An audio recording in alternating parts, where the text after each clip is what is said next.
Assalamualaikum warahmatullahi wabarakatuh. Shalom, Om Swastiastu, Namo Buddhaya. Salam sejahtera untuk kita semua. Halo, perkenalkan nama saya Ripka BR Gurning atau biasa dipanggil Ripka.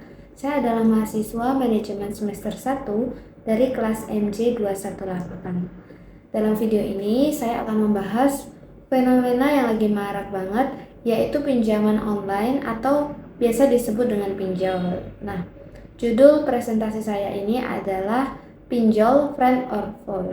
Apakah pinjol itu teman atau musuh? Yuk kita bahas. Pertama, mari kita lihat dulu fenomenanya. Nah, dari data OJK menyebutkan sekitar 70 juta orang Indonesia terpapar pinjol ilegal. Yang lebih mengkhawatirkan, 30% dari korban itu adalah mahasiswa. Dampaknya cukup serius.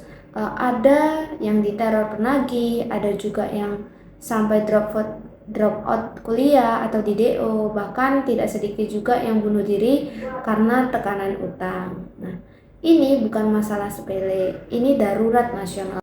Lalu kenapa mahasiswa mudah terjerat pinjol? Ada 4 penyebab utama. Pertama, butuh uang cepat, bisa untuk bayar UKT, tugas akhir, praktek, dan kadang karena gaya hidup. Yang kedua, proses pinjol sangat mudah, tanpa anggunan, hanya pakai KTP. Ketiga, banyak mahasiswa yang kurang paham literasi keuangan. Mereka tidak tahu cara menghitung bunga efektif, berapa denda keterlambatan, dan apa resiko panjangnya.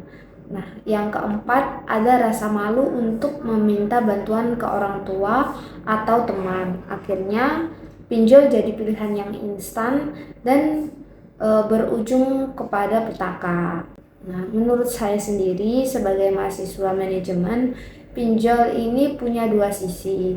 Untuk sisi positifnya, pinjol legal yang terdaftar di OJK bisa membantu kita dalam situasi darurat. Misalnya biaya sakit, mendadak, atau kebutuhan mendesak lainnya. Nah, prosesnya juga cepat dan aksesnya mudah tanpa anggunan. Nah, tapi ada juga sisi negatifnya, sangat nyata juga. Pinjol ilegal menawarkan bunga yang tinggi, bisa lebih dari 0,8% per hari, belum lagi denda besarnya dan biaya-biaya tersembunyi. Kemudian penagihan tidak etis seperti teror, ancaman, penyebaran aib, data pribadi kita juga bisa disalahgunakan. Jadi kesimpulannya, pinjol itu tidak sepenuhnya jahat, tapi jika salah dikelola dan salah pilih, dia bisa menjadi musuh terbesar kita. Lalu apa yang harus pemerintah lakukan?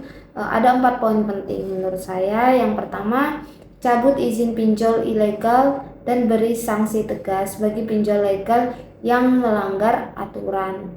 Yang kedua, bisa batasi bunga maksimal sesuai ketentuan OJK, yaitu 0,3% per hari untuk pinjol produktif. Yang ketiga, wajibkan pendidikan literasi keuangan di kurikulum SMA dan mahasiswa baru. Yang keempat, kita bisa perkuat Satgas Waspada Investasi agar lebih cepat dan responsif menerima laporan dari masyarakat. Pemerintah juga bisa bekerja sama dengan kampus untuk menyediakan alternatif pembiayaan sehat seperti koperasi simpan pinjam mahasiswa. Sekarang saya akan bahas dari sisi konsumen. Dari sisi konsumen atau masyarakat, saya bagi menjadi 4 bagian ya. Sebelum pinjaman. Nah, sebelum pinjaman ini kita harus cek legalitas pinjol di aplikasi atau situs OJK. Pastikan sudah terdaftar. Lalu hitung total bunga plus, pokok plus, dan denda. Pastikan angsuran tidak lebih dari 30% penghasilan Anda. Saat pinjaman, kita jangan pernah izinkan akses ke kontak dan galeri ponsel. Itu bisa jadi modus untuk teror nanti. Baca juga syarat dan ketentuan dengan teliti, jangan langsung klik OK. Jika sudah terlanjur terjerat dan mendapat teror, segera screenshot buktinya lalu laporkan ke OJK atau polisi. Jangan pernah membayar di luar ketentuan yang sudah disepakati. Prinsip dasar yang paling penting, pinjaman hanya untuk kebutuhan darurat yang produktif, bukan untuk gaya hidup atau belanja konsumtif. Itu kuncinya. Selanjutnya, bagaimana sih peran kita sebagai mahasiswa, sebagai agen perubahan? Kita punya tanggung jawab besar. Saya bagi menjadi 4 hal ini. Yang pertama, sebagai individu, jadilah contoh, jangan pakai pinjol ilegal. Terapkan manajemen keuangan sederhana, catat pemasukan dan pengeluaran, dan sisihkan dana darurat meskipun dana tersebut kecil. Yang kedua, sebagai edukator, buat konten di Instagram atau TikTok tentang bahaya pinjol. Gelar seminar kecil di kampus, bisa bareng BEM. Bagikan juga informasi cara cek OJK ke teman-teman dan keluarga. Yang ketiga, sebagai pendamping, jika ada teman yang sudah terjerat, jangan dihakimi, justru kita harus mendampingi mereka.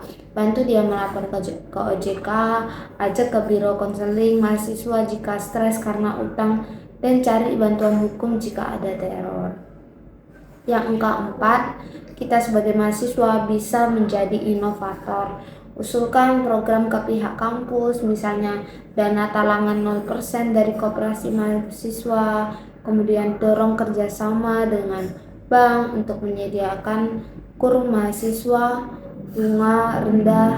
Nah, ini bisa menjadi solusi nyata agar mahasiswa tidak perlu lagi lari ke pinjol. Terakhir, sebagai kesimpulan dan juga ajakan, pinjol bukanlah solusi instan. Dia adalah produk keuangan yang perlu dikelola dengan literasi tinggi. Pemerintah harus tegas dalam regulasi dan gencar edukasi. Konsumen juga harus cerdas, hitung kemampuan, dan berani melapor jika diteror. Dan kita sebagai mahasiswa wajib bergerak mulai dari diri sendiri, lalu lingkungan kampus, hingga masyarakat luas. Jadilah pahlawan literasi keuangan, bukan korban pinjol.